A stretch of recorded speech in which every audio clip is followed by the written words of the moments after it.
Haiti borders with the Dominican. Her name is Serena Buffalino. They call her Mrs. B, and her class always begins with a pledge. Something local, something global. Haiti. They're words that carry Yes. weight here. Helping yourself means helping others, giving back, here and a world away in Haiti. And nobody's helping them, except for people like us. It was through her the class learned of Haiti, of the nearly 1 million orphans, many with no school, no support, no Mrs. B in their lives. They could not wrap their head around that. Mrs. B's students are among Toronto's most at risk. Their challenges vary from emotional and behavioral difficulties to learning disabilities. Their trauma so severe they can't function in a regular school setting, and we aren't allowed to show most of their classmates. For most of the kids, most of society has turned them away. And in this classroom, they're accepted. They're accepted no matter what for who they are. Take Yolanda. She came here last year so burdened and withdrawn, she would often fall silent, sometimes for days on end. It was, she says, Mrs. B's patience, her quiet encouragement, that saved her. She actually saves people's lives from dangers. And perhaps that's why these marginalized kids feel such a kinship with the orphans of Haiti and why they were moved to act. And so when Yolanda and Jackie and Patrick said, well, Miss B, we need to build them a school. Build a school, no easy task. They started out raising money. They sold samosas, washed cars, screened movies, you name it. And in just a few months, this little class raised $20,000. So much, it's not just a one-room schoolhouse they can build, but a full 3-story school. And so Mrs. B set off on a journey she'd dreamed of, up into the dusty mountains above Port-au-Prince to a town called Canaan. It's home to thousands of earthquake refugees who live with no running water, no electricity, and no school, until now. The first step was a temporary school. It's up and running. 53 students already in uniform. The permanent school for 250 is growing from its foundations. It makes me want to cry because she just makes me feel so awed, and I'm very proud of her. All of this because of a handful of students back in Canada and Mrs. B, the teacher who believed in them. These are for you. At another fundraiser, a special tribute to the students, accepted by someone who, without Mrs. B, might not be here. They believe in me and I believe in them, and together we not only change our lives, but we change the world around us. For inspiring great things and seeing the potential in everyone, Serena Buffalino is this week's Everyday Hero. This is the reason why I do what I do, is because of Yolanda and all the...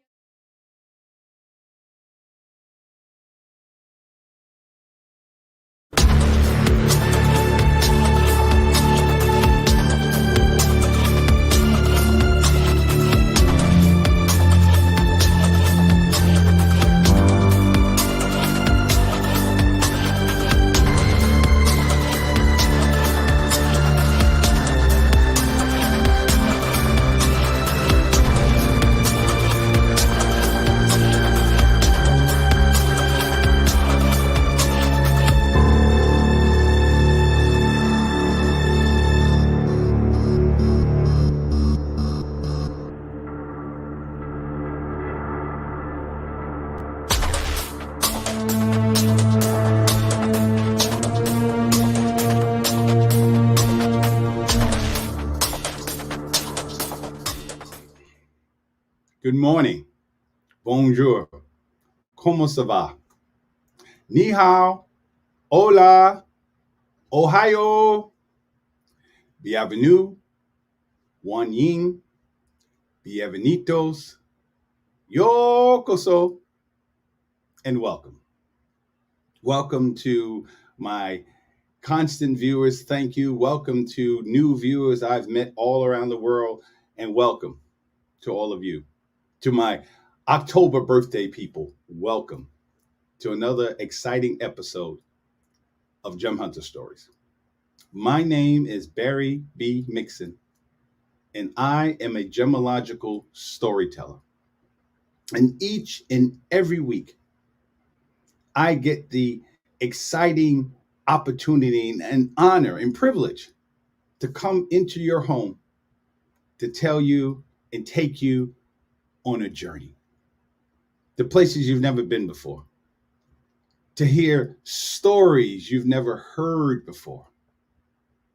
Each week, I get the magnificent opportunity to take you on a mental, physical, and spiritual adventure into the art, science, history, and magic of gemstones, precious metals, and fine jewelry.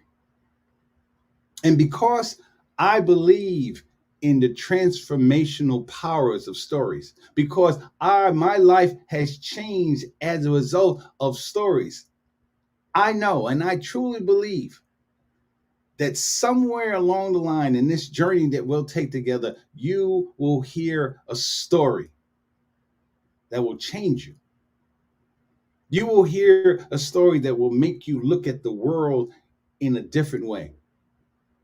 And each and every week, my mission is to create a sound that will resonate inside of you.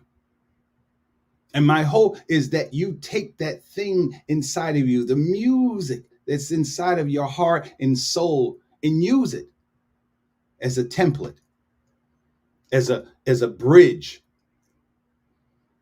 as an inception point to help you discover the value of your own stories, of how you resonate with the world, how the world sees you, and more importantly, how you see yourself. This is the last show of October, and as I said before, I am an October baby, and there's many of my friends who were born in this wonderful month of October. So October is the month of actually two gemstones, opal and tourmaline. And because of my travels and ventures, I didn't really get a chance to get into tourmaline. So next week we'll do tourmaline. But today I wanted to kind of continue on with the process of understanding what an opal is. An opal is a beautiful gemstone.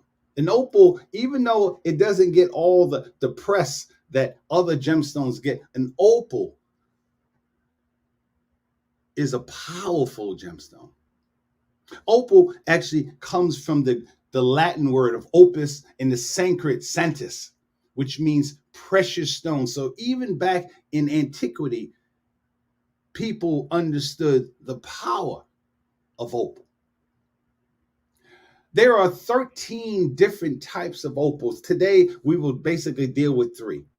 We will deal with white precious opal. We will deal with black opal, black precious opal, and we will deal with fire opal. And again, I said that there's 13 different types of opal. But before we get into all the different aspects of opal, I want to go back to something that I've read to you before, that I've said to you before, that I think is very apropos to what we're going to talk about today with opal. And that is going back to my book, As a Man Thinketh.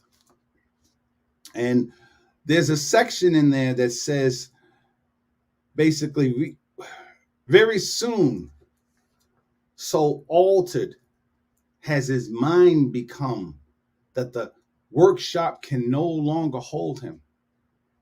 It has become so out of harmony with his mentality that it falls out of his life as a garment, is cast aside. And with the growth of opportunity which fit the scope of his expanding powers, he passes out of it forever. That's a quote from Visions and Ideals, which is, again, in this book, As a Man Thinketh by James Allen. And I say that quote to you because opal is a simple stone. It's simple in its complexity. It's simple in its molecular structure. Opal is a silicate. Opal is actually is considered a hydrogenous silicon oxide. Sand is silicon oxide, but what makes an opal special is that it's hydrogenous, which means that an opal has a structure of it's actually not even a mineral, it's a mineraloid, meaning that it doesn't have always the structure, a defined structure each and every time. So an opal is a powerful stone because an opal can change. And what opals is consist of, the silicon oxide, is that there are submicroscopic beads that are in those little circles, are the submicroscopic beads of silicon with a very thin, again, submicroscopic layer of water. So each opal has somewhere between 5 to 10% of water. And what opal does, what makes an opal really amazing, is that opal usually comes from places where there was an ocean or lake that dried up over thousands and millions of years, like in Australia. There was a huge ocean there in Australia, and that ocean after a while dried up, and that drying up left the spheres of silicon in different configurations, and then yet when the spheres line up in a certain formation, what they do is when the light comes into the opal, that opal, because of the spheres, because of the water, that opal can refract, meaning breaking up all the different components that are built into white light.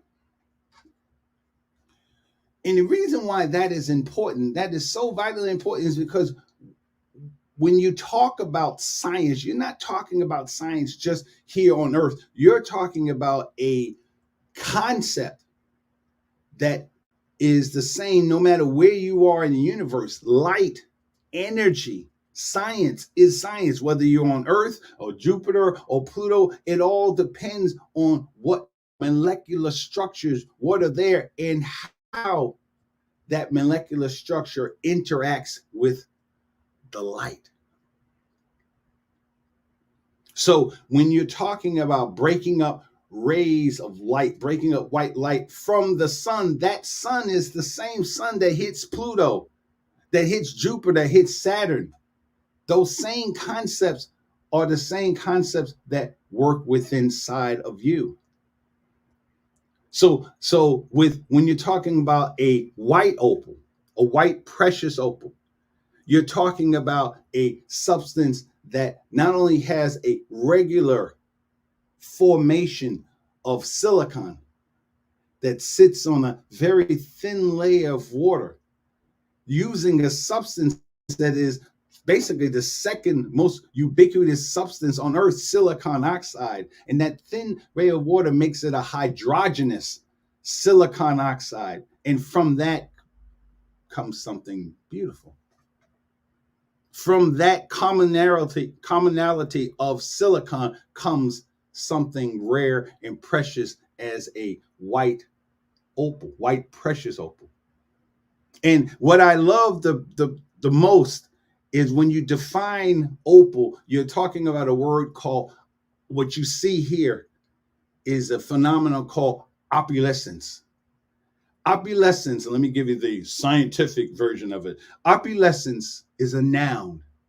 The milky iridescent appearance of a dense, transparent medium, which is illuminated by the polychromatic visible radiation, which is basically the electron magnetic spectrum, due to local fluctuations in its density and therefore its refractive index. So all that says is that structure that you're looking at, that light, that polychromatic color, that polychromatic light, the white light, that when it enters an opal, it splits up into different rays of light. Therefore, when you own an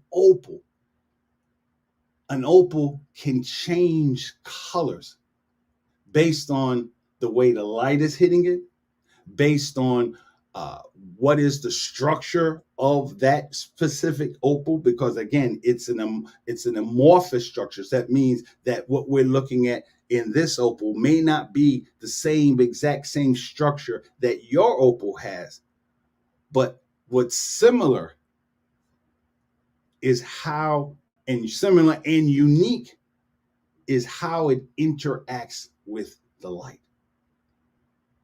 So white precious opal is a powerful stone where what a white opal does, it literally, according to the ancients, what are the things that a white opal does? It is a purification stone. In fact, white precious opal is the light, the color is considered the holy fire.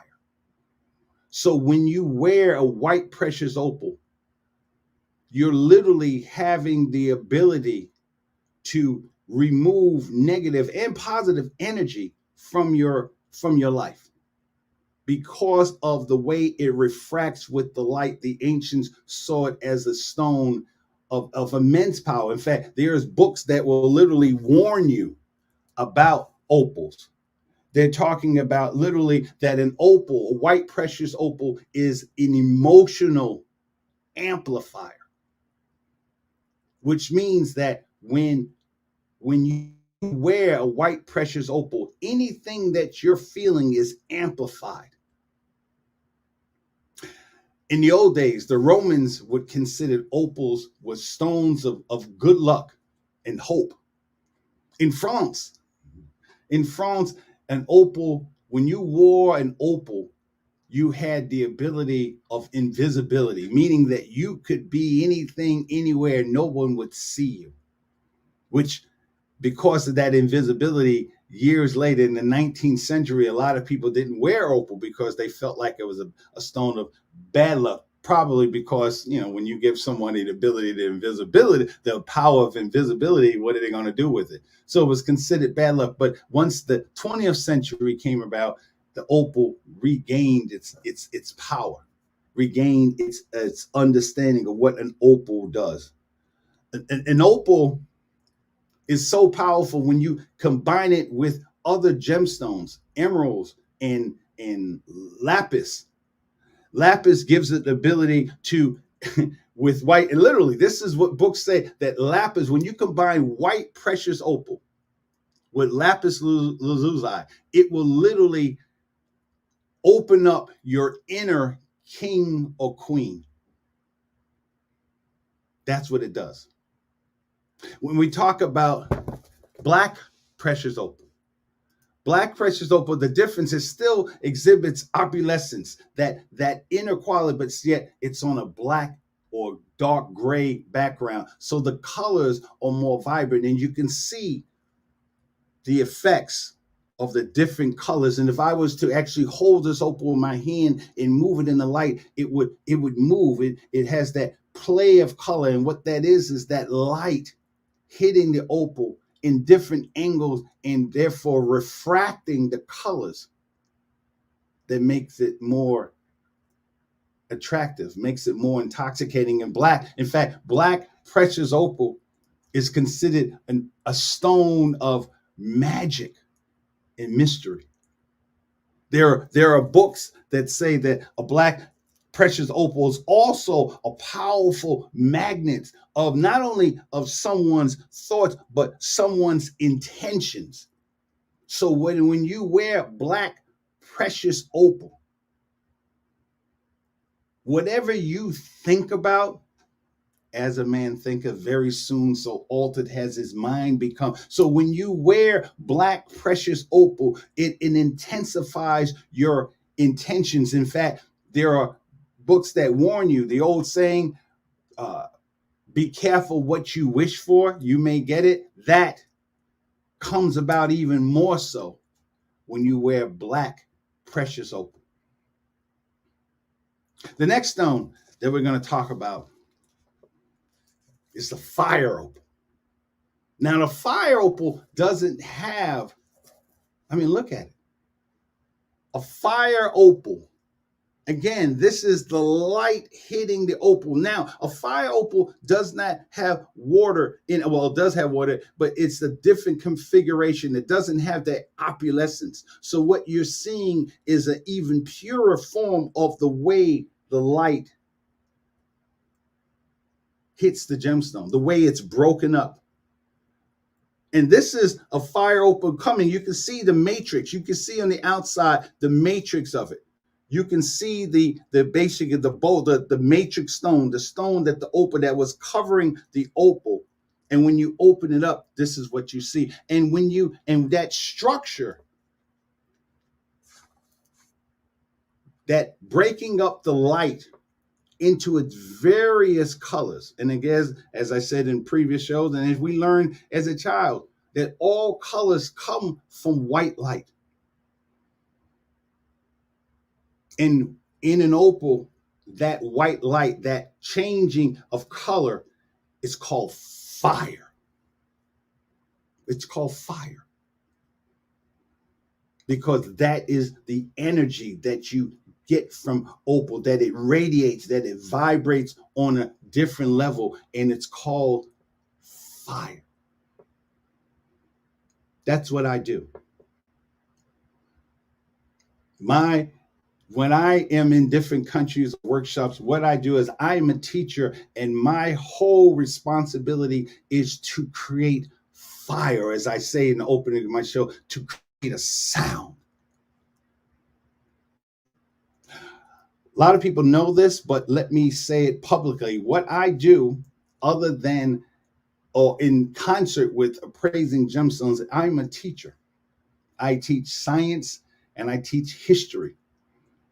And what my job is to create that fire, to literally look at each and every student and figure out what type of gemstone they are. So the Gem Hunter, gemological appraisals and storytelling services, I have basically a sub business on that called Professor Barry's Science Emporium. And in that, and usually I do it online. Before the pandemic, I would do it face to face. But my online teaching, what I do is I inspire young men and women, boys and girls, to like science and history. And I don't do it in a way that's normally done in the classroom setting. So let me give you a little bit background. I became a teacher, and literally I say became a teacher, back in 2011.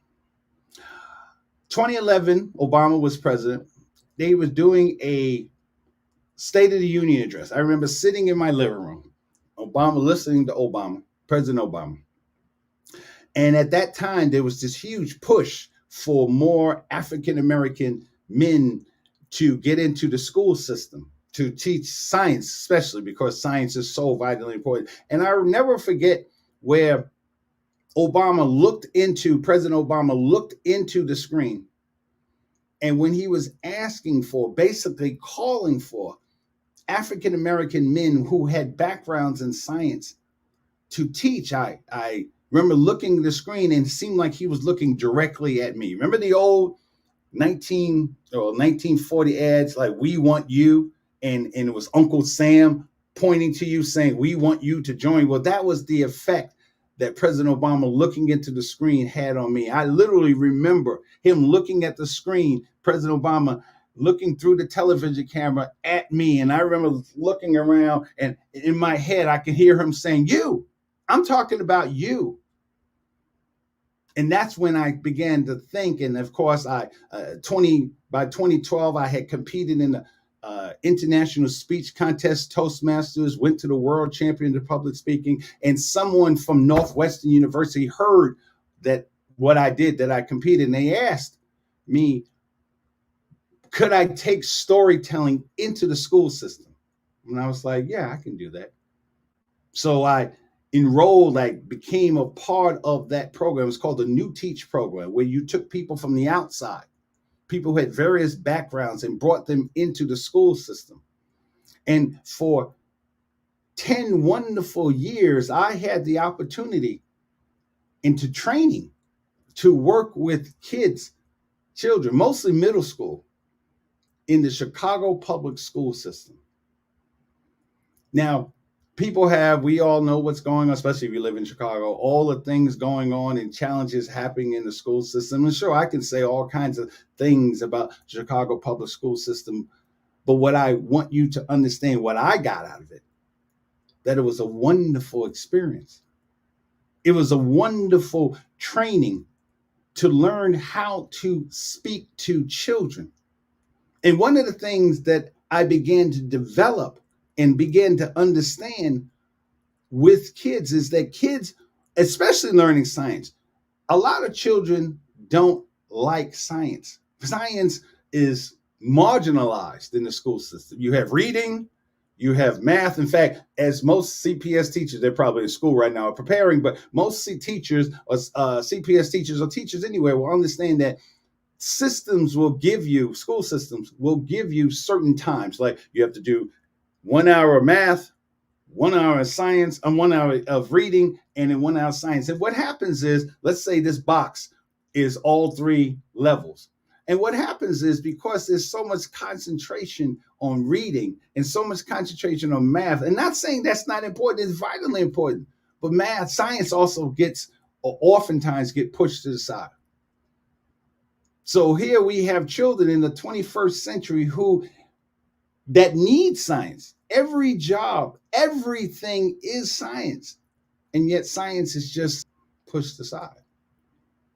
And the reason why it's pushed aside, the reason why so many children don't like science is because, in my opinion, that there's no connection. Nobody cares about photosynthesis. They don't.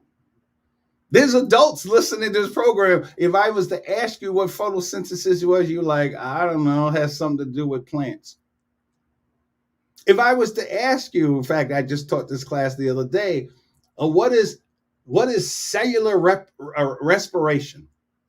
Cellular respiration, so many people wouldn't understand it and wouldn't know what it does or the importance of it, and yet everything we do in our lives, not just as human beings, but as living species on the planet Earth, have to go through cellular respiration, because cellular respiration is what allows every cell of your body to function. So the challenge with school and with kids is that they learn cellular respiration, they learn science is just something that they have to do, versus something that they do all the time.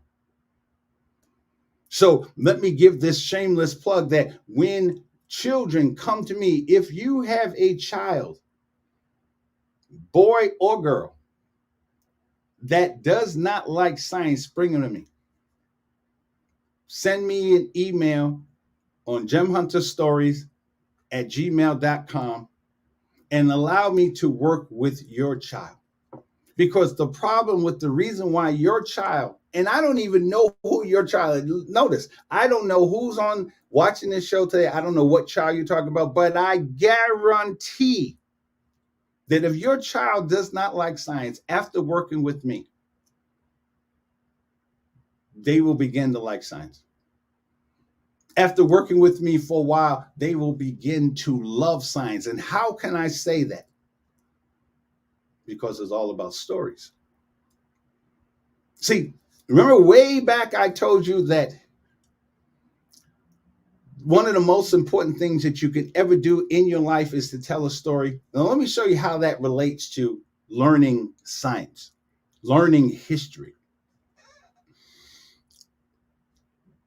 I had a child once, one of my first students, Jodiel. Jodiel was a very good-looking Puerto Rican young man. Tall, he looked like, if you're into football, he looked like Ronaldo, just handsome. You could just tell this guy was the kind of kid that just walked in the room and all the girls just said, oh, and he was an excellent soccer player. But I didn't know all this. All I know is, wow, he's a good looking kid. And Jodiel came to me and said, from day one, didn't know me from a can of paint. All he knew was my name was Mr. Mixon. And he said, Mr. Mixon, I just want to tell you something. I said, what's that? He said, I don't like science.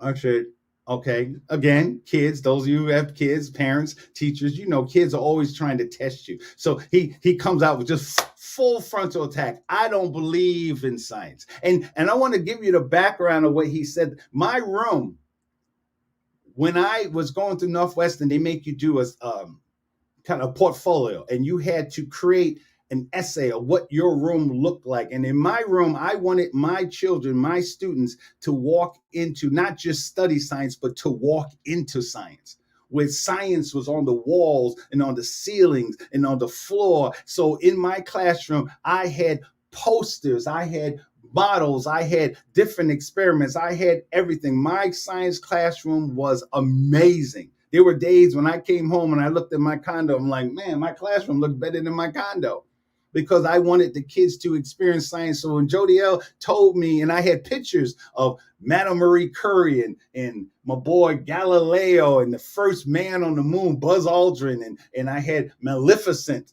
the movie from Disney movie, and I had the Avengers, and I had them all up there. I had George Washington Carver. I had everybody up there on the wall. And he looked at me and said, Mr. Mixon, all these guys, they're fake. Einstein, all these guys are fake.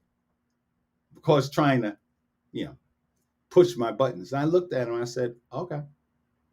And he was shocked. He was like, you don't have anything to say? I said, no. A friend of mine loves the way I go, I didn't. I said, what? Couple days later, I just let him go. And a couple days later, I said, what do you like, Jodielle? He said, I like soccer or football. And I said, okay. I said, I got you. He said, what do you mean I got you? He said, I got you. And before I tell you the transformation of Jodielle, I'm going to take this commercial break and give you a chance to think about all the kids that don't like science, because when I tell you why Jodielle transformed, you're going to understand why your child does not like science. I'll see you on the side.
All right, we're back.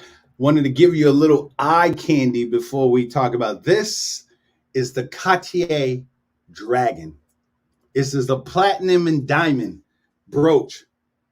As you can see, it has a emerald eyes, a beautiful emerald ball in its claws, and in its tail is an awesome Australian black opal. And you can see the different play of colors in a platinum setting. This is called the Cartier Dragon brooch. So back to Jodielle. So I told Jodielle, I said, I got you. He said, what do you mean? I said, you'll see. A few days later, Jodielle, again, he loved soccer. He thought he was going to just be, he didn't want to hear about science. He really didn't want to hear about school, but he didn't want to hear about science because it didn't speak to him. It wasn't something that he needed to play soccer. So one day I saw Jodielle, he would practice every day before school. This is how serious he was. And he was out there he really was a good player. And I saw him practicing kicking goals. And I walked up to Jodielle and I said to him, Jodielle, I can do that. And of course, Jodielle looking at me up, you know how kids look at you when they realize that you're just so old that they just think that you're crepitude. And he said, no, you can't, Mr. Mixon. I said, yeah, I can. He said, no, you can't. I said, Jodielle, all you have to do, and of course I exaggerate. I said, all you have to do is just kick the ball, right? And I was just like, just kick the ball. He says, no, Mr. Mixon, no. He said, you got to plant your foot. You got to do this. And I said, Jodiel, you know what you're talking about? I said, you're talking about physics, but let me not say that because you don't believe in that. One day, Jodiel, a few weeks later, Jodiel had this pair of $200-300 Nike football cleats, soccer cleats. You know, I don't know why a kid in a small, low income school had $300 shoes on, but he did. And he's out there and everybody's looking at his shoes, beautiful shoes. And I said, just looked at him. I walked up to the crowd and just said, He said, what? You like my shoes? I said, yeah, I like your shoes, Jodiel, but you could have went to Walmart and got $2.99 slippers and do the same thing. He just looked at me with disgust like, oh, Mr. Mixon, I thought you knew something. I said, what do you mean? He said, how am I supposed to kick the ball? How am I supposed to get the grip? How am I supposed to be able to angle the ball into the net? And I said, oh, Jodiel, you know what you're talking about? I said, this is the bad word, but let me say it to you. Please don't tell your mother. He said, what? I said, you're talking about physics. You're talking about friction. In the day that I began to understand the transformational power of stories was the day that Jodiel, sitting way in the back of the classroom, Jodiel was the kind of kid that had his hood on his head, practically sleeping. And I was like, okay, whatever, Jodiel. And he was going to fail his science project because he told me he wasn't going to do it. And I said, Jodiel, why don't you just pick somebody? He picked Mendeleev. Mendeleev was the guy who created the periodic table, all the elements. And one day I was teaching in class to the rest of the class who were teaching about Mendeleev. And all of a sudden, Jodiel raised his hand way in the back of the room. And I said, ladies and gentlemen, wait a minute. This is a magical day. Jodiel actually has a question. And he starts talking about Mendeleev. And I was like, wow, Jodiel, that's excellent. And then he put his head back over and laid back down. And we could continue on. And I was talking about how Mendeleev, he didn't receive a Nobel Prize because of his arrogance, because he knew, like Galileo, he knew he was a genius and he let everybody know that. And I started going into why. And Jodiel raised his hand again and I couldn't believe it. I was like, Jodiel, twice in one semester, you're raising your hand? And Jodiel starts talking about Mendeleev. He starts talking about who Mendeleev was, who he met, how he began to see the world in terms of molecular structures and atomic numbers and things of this. And he came, unbeknownst to him, he comes to the front of the classroom and starts talking to the whole entire class about Dmitri Mendeleev. And at the end of his dissertation, I said, Jodiel, you have an A. He says, what do you mean I didn't do the project? I said, oh, Jodiel, I don't know what it was that inspired you to finally open up the book to read about Mendeleev, but you got it. You told the whole story of Mendeleev. And that's when I began to understand that it's the story that kids are not getting. That's what I teach. The beauty of science, especially, the beauty of science is that science is everything. Sure, I can sit here and read this wonderful description of opulescence and tell you, and all this other kind of stuff. But what people really want to hear, what people remember is the story. There is nothing that your child can do or is doing that is not science. And the only thing that you have to do is link it up to what their stories are. And once you tell them that story, they're changed, because you're no longer teaching them something that they want to hear. Go back to Jodiel. I saw Jodiel it's been a while now. 5 years ago, I saw Jodiel standing on the bus stop. I was walking down the street. Jodiel was on the bus stop. And I saw him. I said, oh, Jodiel, hey, it's good to see you. We hugged and everything else. And I said, Jodiel, how's soccer? He said, oh, Mr. Mixon, I don't play that anymore, which was a shock. I mean, Jodiel Soccer was religion. God, Jesus, soccer to Jodiel. Jodiel said, Mr. Mix, I don't do that anymore. I said, what do you do? What do you mean? You love soccer. There was me and you had arguments about how you didn't want to learn soccer. I said, what do you do? He says, Mr. Mixon, I am part of a program with MIT, Massachusetts Institute of Technology. And if you're a scientist, you might as well be talking about Mecca. You might as well be talking about the Vatican. That's when you say MIT as a scientist, you hear, oh. He was involved in a program with MIT in high school, working with science, I think he was really into physics and computer technology. And I remember a tear coming to my eye. And I told him right then and there, Jodiel, this is exactly why I became a teacher.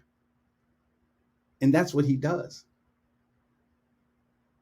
So what I do as a gem hunter, as a gemological storyteller, I take science and tell a story. When I started, I was a regular teacher. Then I dropped to being a cadre, or basically like a substitute teacher, so I can make all these travels around the world. This is when the University of Paris had hired me to bring storytelling to France. And so I dropped my level so I can have that opportunity to travel. And one of the things that I realized was that how people they don't see the world. If you get people to see the world in terms of stories, you have roped them in. I would have kids, when I would come back as a sub, and those of you who have been substitute teachers or been kids who have terrorized substitute teachers, the substitute is normally the guy that nobody pays, or a woman that nobody pays attention to. So I would start my classes out by saying, hold on, guys, I'll give you a challenge. If you can come up with 3 things that does not need science, 3 things that you can do in your life that does not require science, I will give you an A for today. And of course, they're looking at me like, what? And I'm like, serious. They're like, you're lying. I'm like, no, I'm serious. I will give you an A for today. So they take out their books and they start. And first, they just wanted to raise their hands. Like, no, you have to write it down. Write down 3 things that you can do in your life when you grow up that does not need science. And they would tell dog catcher, this, that. And eventually, one kid would raise their hand and go, Mr. Mixon, I know the answer. I said, what's the answer? Everything is science. Everything is science. The whole purpose of this show is to show that there is a link. There is a relationship between science and gemstones, between people and gemstones, between women and gemstones. When you're talking about something like anybody who has been in love with a woman has experienced a play of color. That is talking to the guys now. That is when you see a woman that's just beautiful to your eyes. She is beautiful in not just the fact that she's standing there and has 2 arms and 2 legs and she's wearing whatever. She's beautiful because of the way the light hits her, the way she interacts with the light. And that's the reason why I have a problem, and Barbara and I talk about this all the time, whereas what happened to romance? Because when you begin to understand the thing that you loved about this gemstone is the same things that you loved about the person that you love, that woman, that man that you love, you see the similarities. This is an opal. This is an opal without any type of, where the molecular structure, still the silicon oxide, the hydrous silicon oxide is still there, but it's just in more of a transparent form. So even though there is no color, such as like this or like this is still equally beautiful. So just like a gemstone can be created in different manifestations, what I teach to children is that the thing that they want to do in their life is science. That don't look at it as you need to learn this, that H2O was boring. There's no big deal. Two hydrogens and one oxygen. Okay. But when you begin to understand that two hydrogens and one oxygen, that angle, the bottom of my hand represents the oxygen, the two hydrogens are here, and that distance between the two hydrogens, 1.7 angstroms, is the reason why we have life on Earth. Of course, God put it there. Okay. As a scientist, as I told one of my kids, they were like, "Do you believe in science, God, Mr. Mixon?" Of course I do. All I do as a scientist explain the things in the best way I can, explain the things that God can do. I don't know how it came about, but water, the molecular structure of water, is what makes life on Earth possible, because water is the only substance. Homework assignment, write this down. Water is the only substance on Earth that can be in a solid form, a liquid form, and a gas form at the same time. So when a child tells me I like swimming, all I have to do is tell them the molecular structure of water and how water works. Then I got them. If your child tells me, here's another story. I worked with I dated a woman once who had a son who hated science, thought science was terrible, but he loved video games. He loved video games. And I'm playing a game with him. I don't know, he's playing Call of Duty. This is the boy that joined the Marine Corps because of the stories I told him. So this is before he really got into it. And he's playing Call of Duty. He lets me play, and I'm holding the controller in my hand. And I said, "Gerald, what do I do?" He says, "Push the button." And I said, "What is the button supposed to do?" He says, "He's going to make the man move." Now, I was sitting literally like 6 feet away from his monitor, his television screen. And I said, "How is that possible?" He says, "What do you mean?" Looking at me like, "Are you just stupid or what?" And I said, "How is it possible that I'm holding this controller and you want something to work way over there?" He says, "That's how it works." I said, "But where's the cords?" Of course, I always play up the fact that I'm 1,000 years old to them, so I don't know. So in me saying I don't know, they teach me. And then he starts to go on to this whole dissertation about the electrical forces that go on into, he didn't say it like that, but what he was talking about was the electrical forces that go on in the controller basically is transmitted to a box that speaks to the television, and that's how it works. And I said, "Gerald, do you know what you're talking about?" I said, "You're talking about physics. What you do every day, you're spending hours of doing science." And he just looked at me. He says, "No, I don't." I said, "Well, how else do you explain it? How else do you explain the thing that you played hours a day? And then at the same time, you tell me you don't like science, really?" And from that moment on, he began to look at science and study science in a different way. So my purpose today is to not only let you know what I do when I'm in France. A lot of people ask, "What do you do when you're in France?" What I do is I teach kids. In this trip, I taught kids.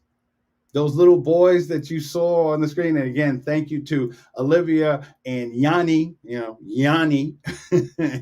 I've gotten so many emails from women that told me, "When can I bring Yanni back on?" Because they love Yanni. So yeah, Yanni is, I don't know. No, he'll be back on. Yanni, David, and Ryan. What I do is I teach them how to look at the world in a different way. And I do that by stories. The reason why I have been successful as a teacher, in fact, the reason why I left CPS was because I began to realize that as an artist, as a storyteller, I didn't need someone to kind of control the story, to control the power of me being able to tell stories. And the way science is taught in many cases, that it's just taught in this compartmentalized way where science is, again, everything. Everything can go back to science. So when you teach the children the art, science, history, and magic of that subject matter, then they're changed. When you begin to see opal not just as a beautiful stone that you go, wow, that's nice, but when you begin to see opal as a representation of who you are, how you took something, whoever you are unique. And I'm not saying that just in the kumbaya way, we're all different. Yes, we are, but let's talk about it from a scientific point of view. You, whoever's watching this show right now, you are different. Yes, are you a human being? Yes, you are. Are you a male? Are you a female?